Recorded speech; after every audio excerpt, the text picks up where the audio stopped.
An ordinary chair once held an extraordinary secret. Welcome to Echoes of Clues. I am your host, Shadow Teller.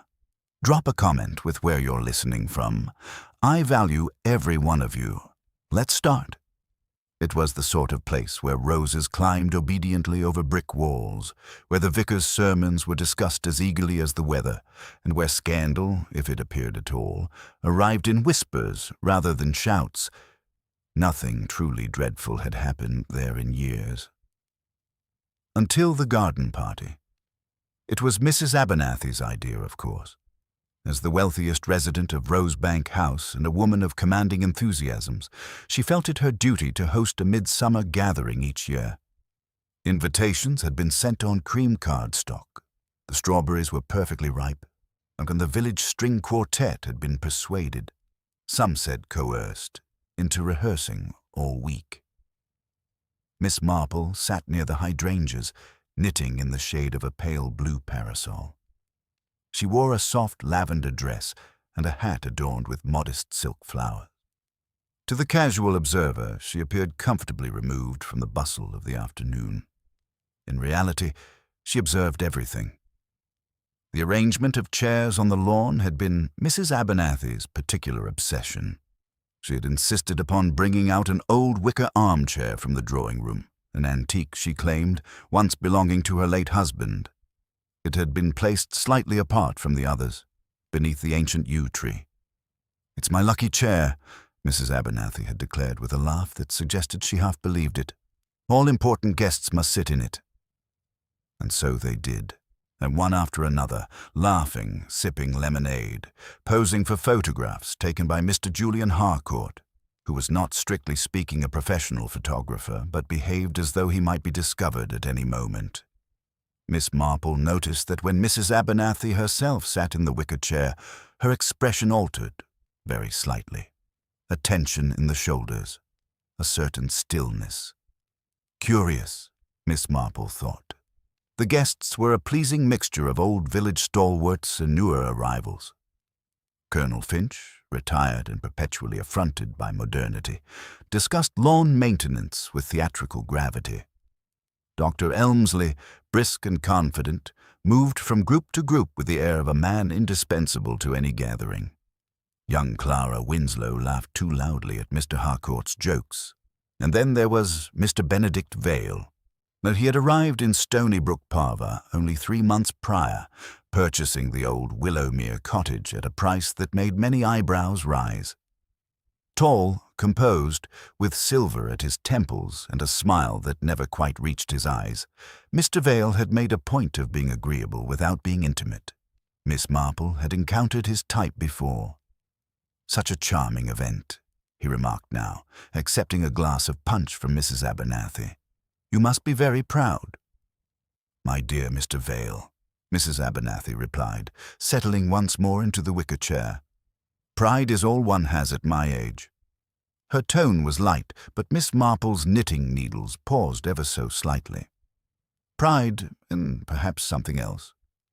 The quartet began a gentle waltz. Children chased one another between tables.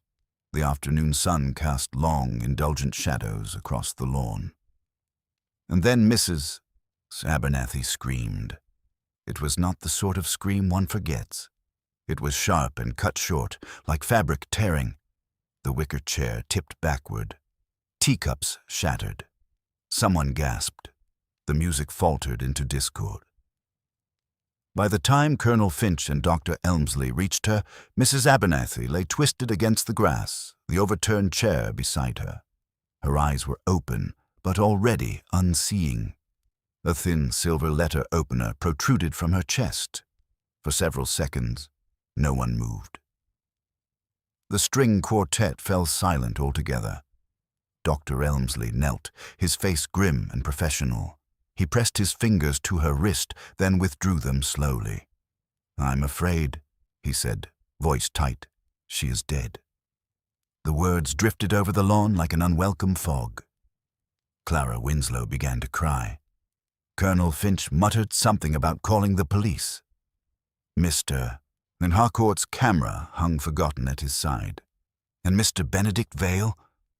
He stood very still. Miss Marple did not rush forward. She did not cry out or faint or flutter like the others.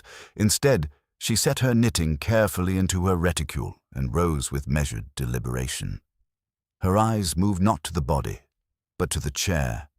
The wicker armchair lay on its side, one leg splintered. Beneath the seat, just visible between woven reeds, something glinted. Interesting, Miss Marple thought. Very interesting indeed. She glanced about the lawn. Shock had rearranged the guests in curious patterns. Dr. Elmsley's brisk authority seemed almost rehearsed.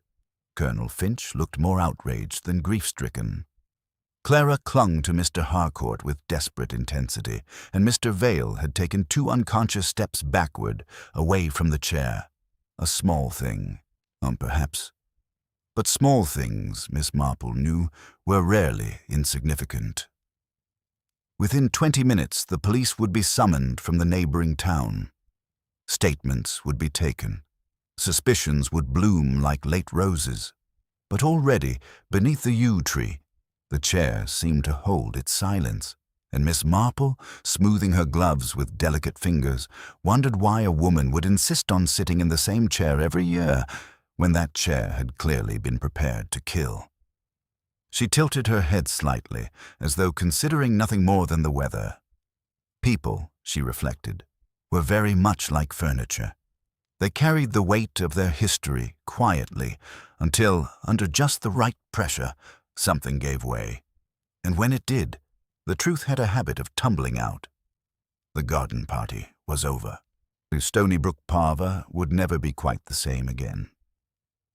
The first constable arrived in a little under half an hour, breathless and apologetic, as though an apology might somehow smooth over the fact that a woman had been murdered on her own lawn. Behind him, a second followed with a notebook and a pair of serious eyes. The guests, those who had not already fled, had drifted into uneasy clusters at the edges of the garden, like sheep sensing a storm.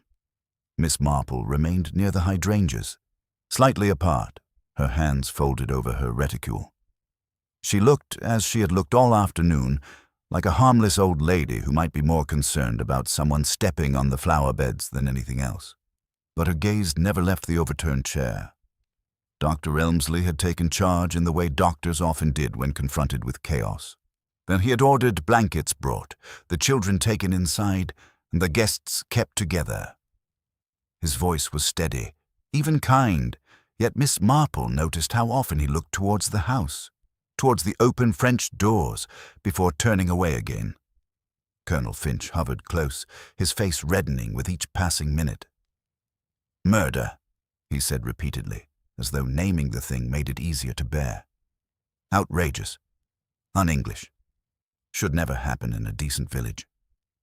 "Please," murmured the vicar's wife, Mrs. Tolland, clutching her cardigan at the throat. "Do lower your voice, Colonel. The children should learn," the Colonel snapped, then immediately seemed to regret it. He swallowed and stared at the grass where Mrs. Abernathy lay covered now, the blanket already darkening at the edges.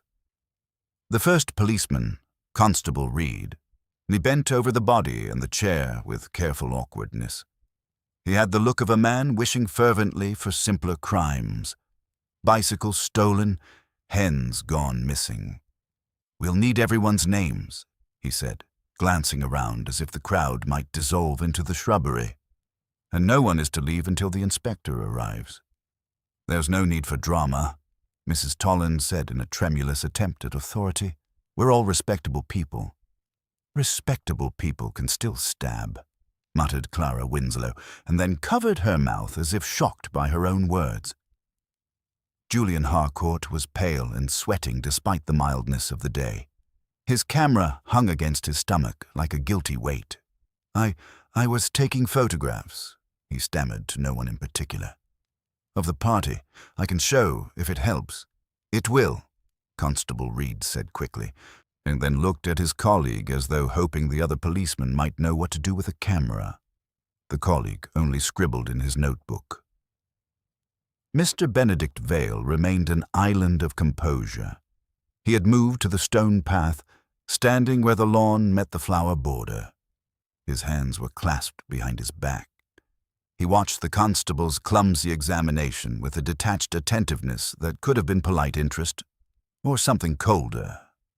Miss Marple, turning her head slightly, saw that his cuffs were immaculate. Not a blade of grass clung to him, yet his shoes, polished black, were dotted with a fine spray of damp earth, as though he had stepped back quickly, without thinking, when the chair had tipped. A small detail. Small details were always the beginning. "You were close to her when it happened?" Constable Reed asked, without looking up. "Close enough to hear her scream," Mr. Vale replied. His voice remained smooth. "I was speaking with her. She sat, she smiled, then she cried out and fell. I did not touch her, I assure you." No one had said he had. Dr. Elmsley rose from his crouch beside the blanket. "She died almost instantly," he said. "There would have been no time." "Time for what?" demanded Colonel Finch. "For anything," Dr. Elmsley replied, sharply enough that the colonel fell silent. Then, as if aware he had snapped, the doctor smoothed his expression. "We should let the police handle it." Miss Marple's eyes narrowed faintly. Not at the doctor exactly, at the speed with which he had spoken. "Almost instantly," he said. Almost. How would he be so certain unless he had been watching the chair as closely as Miss Marple had? Her gaze dipped again to the wicker armchair. The leg was split as if it had been weakened beforehand. The letter opener, slender, elegant, had been removed now by the constable and laid carefully on a handkerchief. But the glint beneath the seat remained. No one else seemed to notice. Miss Marple took a step. Slow, tentative, like a woman merely seeking a better view. In the general agitation, no one paid her the smallest attention. She moved close enough to see what had caught her eye. There, threaded between the reeds under the seat, was a tiny loop of pale thread, pulled taut as a violin string. It did not belong to wickerwork. It was finer, stranger. And just beyond it, tucked into the weave, a small brass hook. Miss Marple's mouth tightened. A mechanism, then. Not a hand with a weapon. Not a sudden quarrel turned deadly in the sun. Something arranged. Something patient. She let her eyes travel up the chair's underside. There were shallow scratches where something had been fitted, then removed. And the broken leg. Yes, it had given way in exactly the right manner, tipping the chair back as though by accident. If the chair tipped, a body would jerk, forward, sideways, into whatever waited. A dreadful, ingenious thought, and yet it was so very domestic, like an old-fashioned trap set for a mouse in a pantry. "Miss Marple," Mrs. Tolland fluttered over, grasping at her sleeve. "You shouldn't be near it. It's ghastly." "Yes," Miss Marple said softly. "Ghastly." She allowed herself to be led back a pace, but as she went, she noticed something else.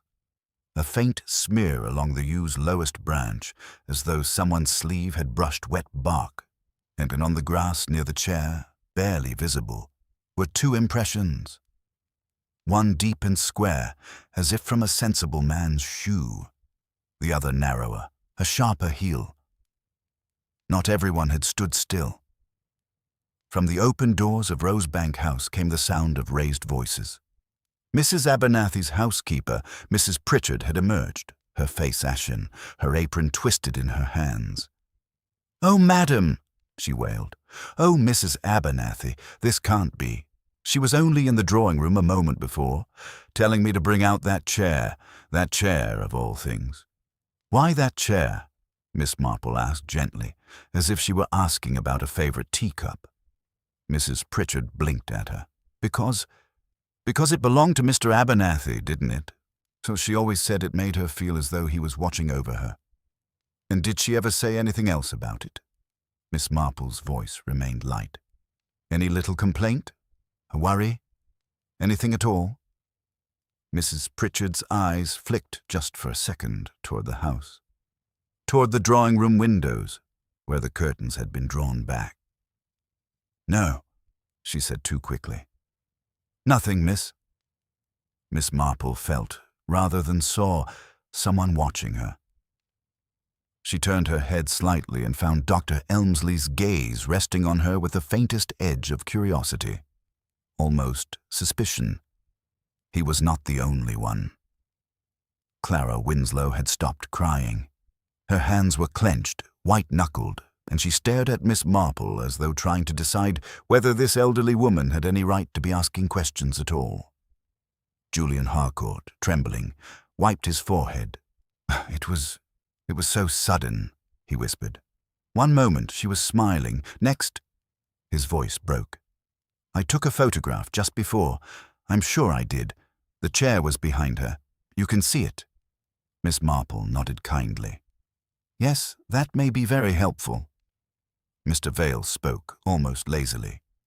A photograph will not explain how a letter opener ended in her heart. No, Miss Marple agreed, but it may show us who stood where.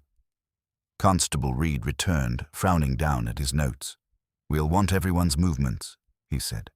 Who was near the chair? Who sat in it? Who touched it? Everyone touched it, Colonel Finch said, eager to be useful now. She insisted, like a silly ritual. A ritual can be very important, Miss Marple murmured. The constable didn't hear her. He was already turning to Clara. Miss Winslow, you were near Mrs. Abernethy. Clara swallowed. I was by the tea table. I saw her sit down.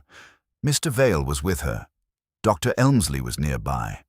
Mr. Harcourt was taking photos. That's all. That's all, repeated Miss Marple in her mind, and thought of the narrow heel impression in the grass. The sound of a motor car crunching on gravel carried from the front drive. A darker, more purposeful energy seemed to sweep across the garden. People straightened as though an invisible hand had tugged them upright. Inspector coming, someone whispered. Miss Marple looked once more at the chair beneath the yew tree. Its broken leg, its hidden hook, its pale thread stretched tight. It sat there now like an innocent piece of furniture toppled by misfortune. But furniture, Miss Marple reflected, could be altered.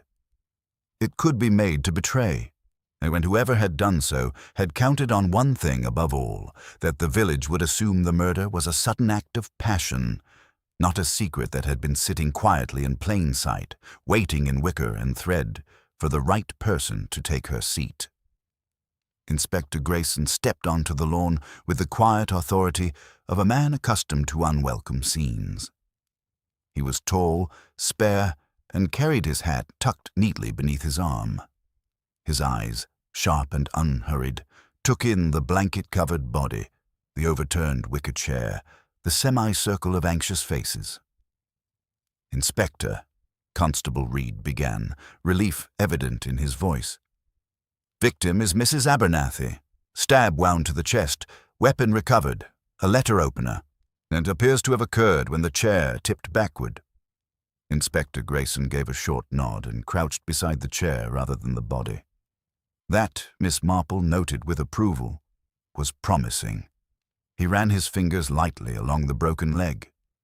Splintered, he murmured, but not entirely rotten. Curious. Yes, said Miss Marple, almost under her breath. The inspector's eyes flicked up briefly at the sound of her voice, then returned to the wickerwork. He bent lower, peering beneath the seat. His brows drew together.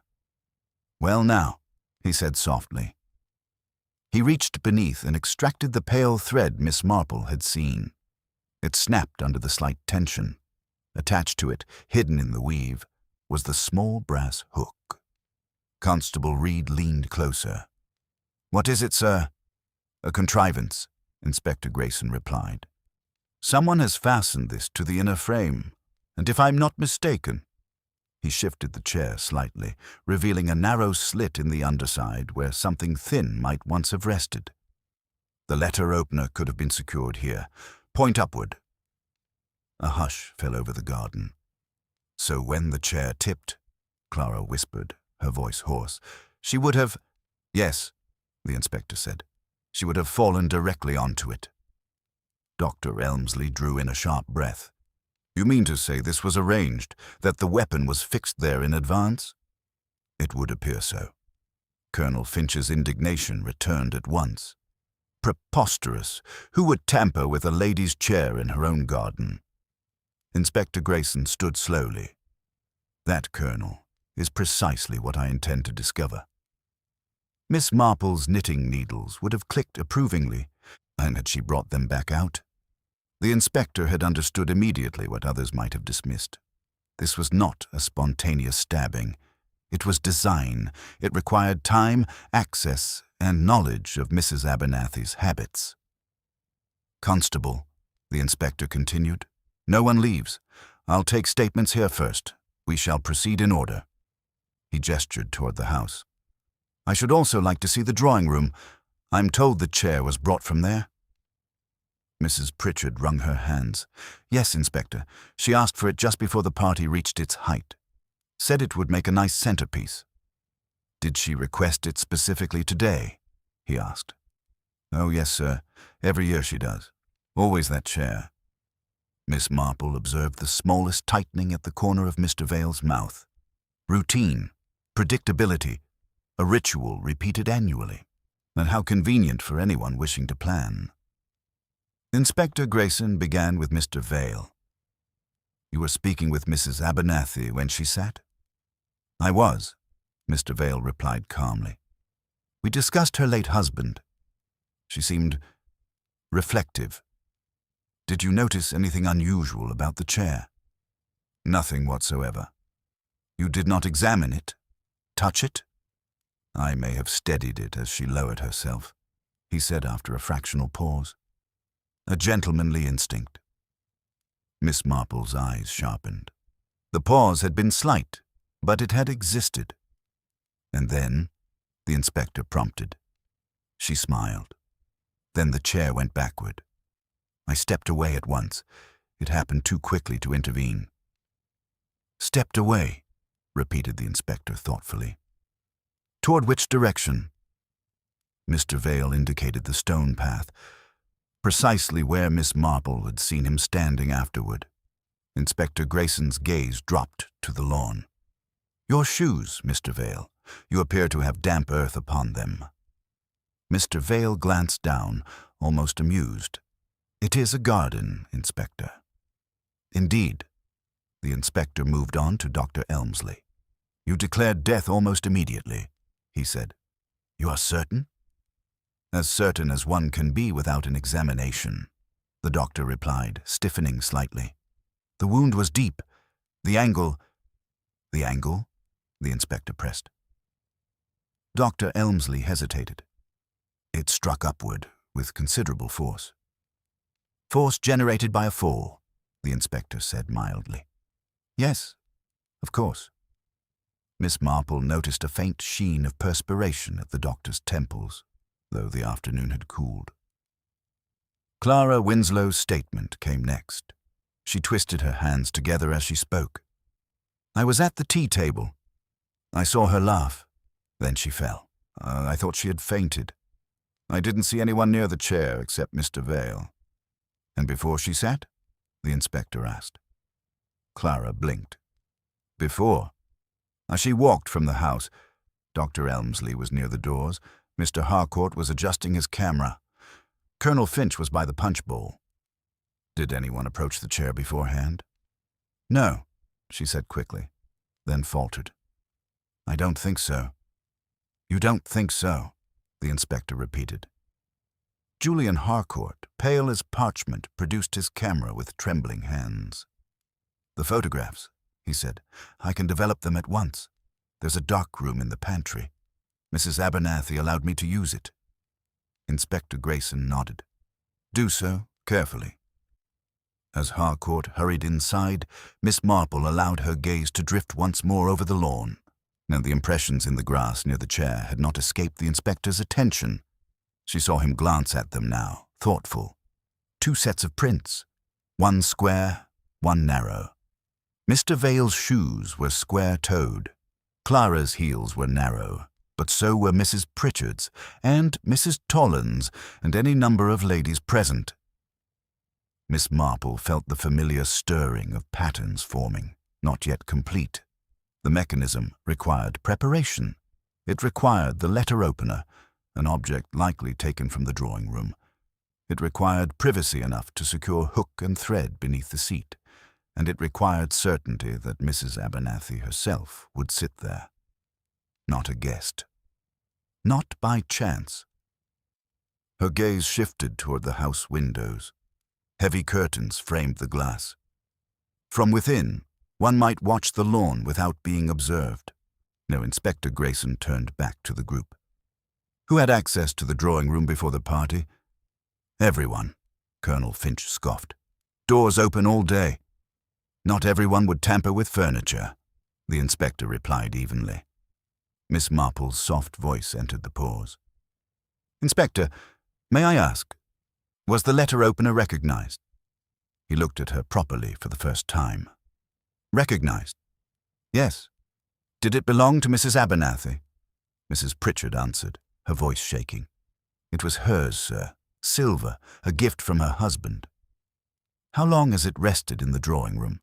Miss Marple asked gently. Years, Mrs. Pritchard whispered. Miss Marple nodded, a weapon chosen not for convenience but for symbolism. The motor car's engine ticked as it cooled in the drive. The sun dipped lower, shadows lengthening across the grass like dark fingers, as Inspector Grayson straightened. Until those photographs are developed, no one leaves this property. We are dealing with premeditation. Someone here knew precisely what they were doing. A ripple of unease passed through the guests. Miss Marple folded her hands once more. Yes, someone had known exactly what they were doing, but whether they had understood human nature quite so well, that remained to be seen. The garden, once bright with chatter and music, had settled into an uneasy stillness broken only by the distant clatter from the pantry where Julian Harcourt labored over his photographs. The air had cooled perceptibly. A faint breeze stirred the yew branches above the toppled chair, as though the tree itself whispered over what had occurred beneath it. But Inspector Grayson requested that the body be removed to a quiet room inside the house until it could be properly conveyed away. 2 constables carried Mrs. Abernathy through the French doors, the blanket drawn high. Mrs. Pritchard followed them, weeping softly, but glancing more than once over her shoulder at the assembled guests. Miss Marple remained in the garden. She did not like the way Mr. Vale had resumed his place upon the stone path. He stood precisely where he had indicated he had stepped when the chair fell, as though careful to align himself with his own statement. It was neat. Too neat. Dr. Elmsley had withdrawn a short distance to confer with Inspector Grayson, his professional composure restored. Clara Winslow hovered alone now, no longer clinging to Mr. Harcourt, her earlier hysteria replaced by something sharper, a restless awareness. Miss Marple let her eyes drift toward the drawing-room windows. They reflected the garden faintly now, the interior shadowed. From that vantage point, one could observe the placement of chairs, the guests moving about, the precise moment when Mrs. Abernathy would take her seat. She walked slowly toward the house. No one stopped her. No one ever did. Inside, the drawing-room smelled faintly of lavender polish and summer dust. The remaining furniture stood in careful arrangement, leaving a noticeable absence where the wicker chair had once rested. On a small side table lay an empty silver tray, where the letter opener must have been kept. Miss Marple approached it and examined the faint rectangular impression in the dust where the opener had rested for years, and a clean outline remained, suggesting it had been removed recently but not hastily. She glanced toward the mantel. Above it hung a portrait of Mr. Abernathy, stern, heavy-browed, a man accustomed to authority. Beneath the portrait stood a small escritoire with a closed drawer. "Looking for something, Miss Marple?" Inspector Grayson's voice came from the doorway. She turned with a mild smile. "Merely observing, Inspector. One cannot help noticing how tidy everything appears." He stepped into the room, his gaze sweeping the surfaces. Too tidy? Perhaps merely deliberate. He approached the side table and ran his finger lightly along the dust's edge. "The letter opener was taken from here," he said. "Mrs. Pritchard confirms it had not been moved in months." "Yes," Miss Marple replied. "And yet the person who removed it must have done so before the chair was brought outside. It would be awkward to fix a blade beneath a seat while the garden was full." Inspector Grayson nodded. "You believe the mechanism was prepared indoors?" "I believe it would have required privacy and familiarity with the chair's construction." The inspector's expression sharpened slightly. "You have an opinion as to who might possess such familiarity?" Miss Marple folded her hands. "In a village inspector, familiarity is plentiful, but intention is rarer." He regarded her a moment longer, then inclined his head. "Mr. Harcourt has nearly finished with the photographs. We shall see what they reveal." They returned to the garden together. Julian Harcourt emerged from the house clutching a sheaf of damp prints, his fingers smudged with developer, while his face was pale but determined. "They're not perfect," he said nervously, "but you can see the arrangement." Inspector Grayson took the photographs one by one. The first showed the guests clustered near the punch bowl. The second captured Mrs. Abernathy laughing, mid-gesture, the wicker chair behind her. The third froze the instant just before she sat, the hem of her dress brushing the seat, Mr. Vale beside her, Dr. Elmsley a few paces beyond, Clara near the tea table. "Hold that one," Miss Marple said softly. The inspector glanced at her but did as she asked. In the photograph, something subtle emerged. The wicker chair's angle was slightly altered from the earlier image. One leg appeared fractionally lifted, as though not resting evenly upon the grass. Inspector Grayson narrowed his eyes. "This was taken moments before she sat." "Yes," Harcourt confirmed. "I remember adjusting my focus." "And before that?" the inspector asked, flipping back to the earlier print. "In the first image, the chair stood level. Between the two photographs, then, something had shifted." "Who moved near the chair in that interval?" Inspector Grayson asked sharply. Silence rippled outward. "I did not," said Mr. Vale calmly. "I remained at Mrs. Abernathy's side." "I was nowhere near it," Clara insisted. Dr. Elmsley frowned at the image. "It could be the angle of the camera." Inspector Grayson shook his head. "The U-branch alignment is identical, only the chair has altered." Miss Marple felt the faint tightening in the air, the moment when observation became accusation. She stepped closer to the group. "It would not require long," she said gently. "A moment's distraction, a brief adjustment." Inspector Grayson turned to her. "Adjustment. To weaken a leg that had already been partially prepared," she replied, "or to ensure the hook and thread were properly positioned." The inspector's gaze flicked from face to face. Who had reason to ensure Mrs. Abernathy herself, and no one else, would sit in it? "Everyone knew she would," Colonel Finch protested. "It was her habit." "Yes," Miss Marple agreed softly. "A reliable habit." Inspector Grayson studied the photograph once more. "Mr. Vale, in this earlier image you stand slightly farther from the chair. In the second, you are nearer." Mr. Vale smiled faintly. "Conversation moves, Inspector. One steps forward." "And yet," the inspector continued evenly, "your shoes show fresh earth. The lawn was dry." A faint flush rose along Mr. Vale's collar. Before he could respond, Clara spoke abruptly. "Perhaps someone brushed against it accidentally. We were all moving about." "Not accidentally," Miss Marple said, her voice mild but firm. "The mechanism required precision." All eyes turned to her. She met them without flinching. "The person who fixed the letter opener beneath that seat did not rely on chance," she continued. "They relied on certainty. Certainty that Mrs. Abernathy would sit. Certainty that the chair would tip in precisely the correct direction." Inspector Grayson nodded slowly. and certainty that no one would examine the chair too closely before she did. The garden seemed to draw inward upon itself. Miss Marple's gaze shifted once more to the house windows. Someone had watched from there. Someone had ensured the moment was right. And as she observed the strained faces before her, she felt with quiet assurance that the murderer's composure was beginning, ever so slightly, to fray. Inspector Grayson did not press the matter further in that instant. Instead, he gathered the photographs carefully and handed them back to Julian Harcourt. "These will remain with me," he said. "You may make copies later if required." Harcourt nodded, relief and anxiety mingling uneasily in his expression. The inspector then turned his attention to the lawn once more. "I should like each of you to describe your movements in the 5 minutes before Mrs. Abernathy sat down. Precisely, even the smallest detail." There was a collective shifting, shoes scraping grass, throats clearing. Colonel Finch went first, eager as ever. He had been at the punch bowl, he said, replenishing his glass and arguing with Mrs. Tolland about the proper ratio of fruit to spirits. He had not approached the yew tree.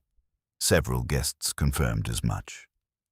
Mrs. Tolland corroborated the exchange, adding with faint reproach that the colonel had been quite insistent about the virtues of stronger punch. Her account aligned neatly with his.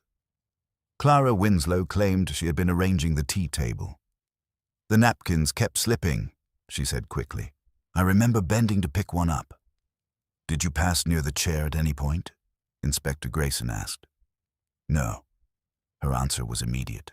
Too immediate, perhaps, but there was nothing yet to contradict her. Dr. Elmsley folded his arms as he spoke. "I was near the French doors. Mrs. Abernathy had complained earlier of a slight dizziness from the heat, and I intended to keep an eye on her." "Did you?" the inspector asked. "Yes."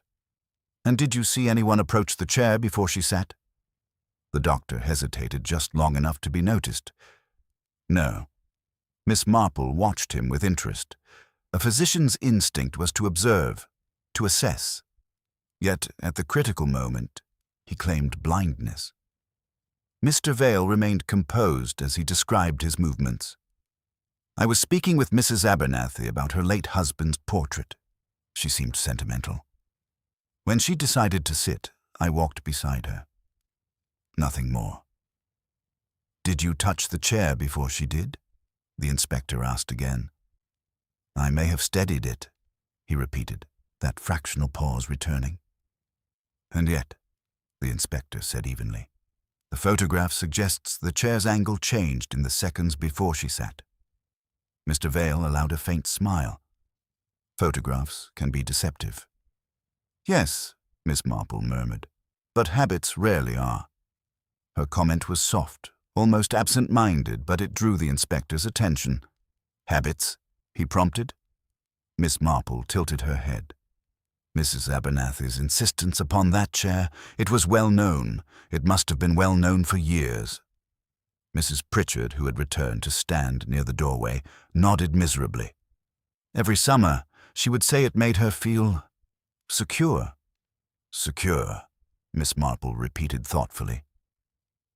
Inspector Grayson glanced toward the drawing-room windows once more. If the mechanism was prepared inside, someone needed time alone with the chair, and knowledge of how to fix it, Miss Marple added. The inspector considered this. Who in this household would possess such practical skill? Colonel Finch gave a dismissive snort. "It's wicker, man. Not military engineering?" "Even wicker can be intricate," Miss Marple said mildly. And the hook was positioned with care. Her gaze drifted, almost idly, to Julian Harcourt. He stiffened. I know nothing about wicker," he stammered. "Of course not," Miss Marple replied gently. "But you do have a steady hand." "For photography," he said quickly. "Yes." Inspector Grayson was watching both of them now. Clara spoke suddenly, her voice edged with impatience. "Are we to stand here, accusing one another while she lies in sight? Surely motive matters more than mechanics." "Indeed," the inspector said. "Let us speak of motive." An uncomfortable stillness settled over the garden. Mrs. Abernathy had been wealthy. That much was known. Rosebank House, its land, and several investments in nearby properties all stood in her name. Did she have heirs?" the inspector asked. Mrs. Pritchard swallowed. "No direct children, sir. A distant cousin in London and—" she faltered. "And," prompted the inspector, "she recently amended her will." The words fell like a stone into water. "When?" Inspector Grayson asked sharply. 2 weeks ago." "And the nature of this amendment?" Mrs. Pritchard twisted her apron. "I do not know the details, only that she had Mr. Caldwell, the solicitor, come from town. They were in the drawing room for nearly an hour." Miss Marple felt the faintest stir of recognition. Change unsettled people, especially those who believed themselves secure in expectation. "Was anyone present in the house that day besides Mrs. Abernathy and the solicitor?" she asked quietly. "Yes," Mrs. Pritchard said. "Dr. Elmsley visited that morning, and Mr. de Vale had called regarding some village matter." Dr. Elmsley's jaw tightened. "Professional calls are hardly suspicious." "Of course not," Miss Marple agreed. Inspector Grayson folded his arms. "Mr. Vale, what was the nature of your visit?" "A matter concerning the Preservation Society," Vale replied smoothly. "Mrs. Abernathy was its principal benefactor." "And did she appear anxious?" "No." Miss Marple studied him. His composure remained intact, but the faint flush at his collar had not entirely faded. "Did anyone know the contents of the amended will?" the inspector pressed. Mrs. Pritchard shook her head. "She told me only that she had set things right." Those were her words. Set things right. Miss Marple considered the phrase carefully.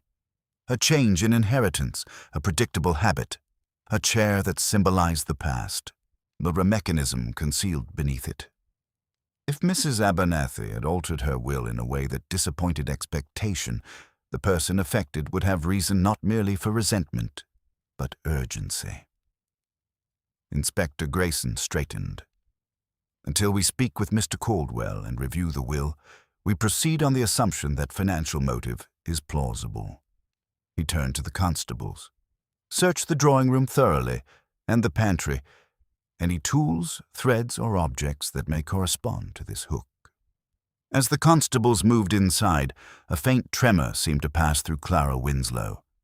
It was subtle, a tightening of her shoulders, a quick glance toward the house. Miss Marple noticed. "Are you unwell, my dear?" she asked gently. "No," Clara replied too quickly. "Just tired." "Yes," Miss Marple said softly. "So it has been a long afternoon." Her eyes drifted once more across the assembled faces. One of them was calculating. One of them was weighing whether the altered will might soon come to light, and one of them, she felt certain now, had not anticipated that a simple photograph would betray the slightest shift of a chair. The following morning dawned pale and restrained, as though even the sun hesitated to intrude upon Stonybrook Parva's altered calm. Inspector Grayson had not permitted anyone to leave Rosebank House the previous evening until statements were complete and the drawing room thoroughly searched. Nothing overtly incriminating had been found, no tools left carelessly behind, no obvious sign of tampering beyond the hook and thread concealed within the wicker seat. But by morning, 2 crucial pieces of information had arrived. And the first came from Mr. Caldwell, the solicitor, summoned at once from town. Mrs. Abernathy's amended will, he confirmed, had been finalized precisely 14 days prior. The bulk of her estate, once destined in substantial part for charitable village causes and certain private beneficiaries, had been altered. The principal heir was no longer Mr. Benedict Vale. A faint murmur had passed through the small group gathered in the drawing room when this was revealed.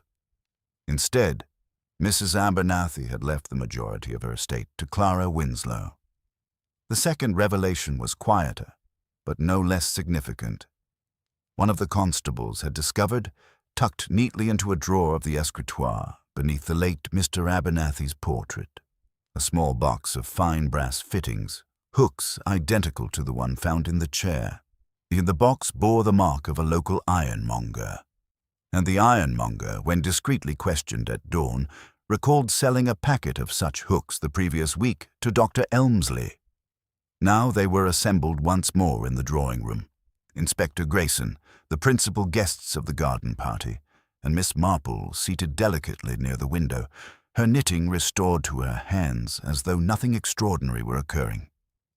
Inspector Grayson addressed them evenly. "It is clear," he began, "that Mrs. Abernathy's death was premeditated. The mechanism beneath the chair required preparation, privacy, and knowledge of her habits. It also required certainty that she herself would sit in it." He turned slightly toward Clara. "Miss Winslow, you were unaware of the will's amendment." Her face had gone utterly white. "No, I swear it. Oh, I had no idea." Inspector Grayson nodded once and shifted his gaze. "Dr. Elmsley, you purchased brass hooks last week." The doctor stiffened. "For medical equipment repairs, surely that is not unusual." "Perhaps not," the inspector replied, "but the box was found in Mrs. Abernathy's escritoire." A silence followed. Dr. Elmsley's composure wavered almost imperceptibly. "I visited her frequently. I may have left them inadvertently." "Left them," Miss Marple murmured softly. "Or placed them?" All eyes turned to her. She looked up with mild apology. "Forgive me. It is only that one notices patterns. Mrs. Abernathy altered her will. She told her housekeeper she had set things right. That suggests dissatisfaction with a previous arrangement." Inspector Grayson inclined his head. "And dissatisfaction creates motive." "Yes," Miss Marple said. "But motive alone is not enough. One must also consider temperament." Her knitting needles clicked gently. "Dr. Elmsley is a man accustomed to control, to quiet authority. He knew Mrs. Abernathy's routines intimately. He knew of her dizziness, mentioned it himself, and he positioned himself near the French doors during the party." Dr. Elmsley's jaw tightened. "Coincidence?" "Perhaps," Miss Marple agreed. "Yet the photograph shows the chair level, moments before Mrs. Abernathy approached, then altered. That alteration required not only prior preparation, but final adjustment." She lifted her gaze to him. "You were nearest the house. From the window, one could observe the lawn unnoticed. When Mrs. Abernathy signaled her intention to sit, son, it would have required only seconds to step forward under some pretext and ensure the weakened leg bore weight incorrectly." "That is speculation," he snapped. Inspector Grayson spoke quietly. "Your shoes were square-toed, Doctor. The deeper impression beside the chair matches that pattern." A faint sheen of perspiration returned to Dr. Elmsley's brow. Miss Marple continued gently, as though discussing weather. "There is also human nature. Mr. Vale, though formerly a beneficiary, had recently fallen from favor. Mrs. Abernathy confided to several that she found him too polished. But she trusted her doctor implicitly. If she amended her will away from you, Doctor, that would have threatened not merely pride, but expectation." Clara stared at Dr. Elmsley, horror dawning. Inspector Grayson's voice remained calm. "Mrs. Abernathy's previous will left you a substantial legacy, Doctor. The amendment removed it entirely." For a moment, Dr. Elmsley said nothing. Then he laughed, short, brittle. "You build castles from dust." "No," Miss Marple said softly. "From habits." She set down her knitting. "You declared her death almost instantly. You described the angle of the wound before anyone mentioned it. You knew precisely how it had struck." The room seemed to contract around him. "You also understood," she went on, "that a violent quarrel would be suspected if someone were seen with a weapon. But a fall, an accident, would confuse matters. The letter opener was symbolic, a cruel irony from her own drawing room." Dr. Elmsley's composure finally fractured. "She was a foolish woman," he said sharply, "throwing away years of loyalty because of idle gossip. But because she imagined I—" He stopped himself. Inspector Grayson stepped forward. Because she imagined you what, Doctor? Silence. Then, quietly, he lowered his head. She meant to ruin me, he said. Financially, professionally. I could not allow it. Clara let out a soft cry. Miss Marple did not move. It was precise, Dr. Elmsley continued bitterly. Elegant. No one would question a fall. She insisted on that ridiculous chair. Yes, Miss Marple said gently. You relied upon her predictability. Inspector Grayson signaled to the constables. As they approached, Dr. Elmsley did not resist. The room remained silent long after he was led away. At last, Inspector Grayson turned to Miss Marple. You observed much, miss. She smiled faintly. Villages are like gardens, Inspector. One must know which plants conceal thorns. Outside, the yew tree stood unmoved, its shadow stretching across the lawn where the chair had once rested. Within a day, the whispers would begin. Within a week, routines would resume. The village would mend itself, as villages always did. But for those who had stood beneath that tree, there would remain the memory of how quietly resentment could take root, and how even the most ordinary object might keep a secret until someone noticed the thread holding it taut. Miss Marple resumed her knitting as the morning light filtered through the window. Human nature, she reflected, was far more intricate than wicker, and far less forgiving.